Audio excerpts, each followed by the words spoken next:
आजकल नमी वाला मौसम जा रहा है। ये सावन भादों जो होता है इसमें नमी होती है हवा में।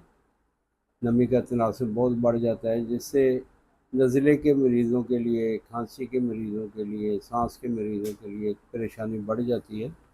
तो वो ये कहवा इस्तेमाल करें।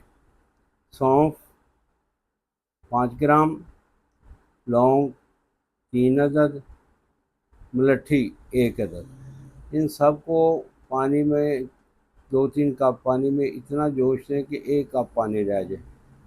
उसको नीचे उतार के उसमें कूजा मिश्री मिला के, या अगर आपके पास शहद मौजूद है तो 1 चम्मच शहद डालकर सुबह खाने के बाद पिएँ। इंशाअल्लाह ताला चंद रोज़ के इस्तेमाल से आप नज़ले खांसी से महफूज हो जाएंगे।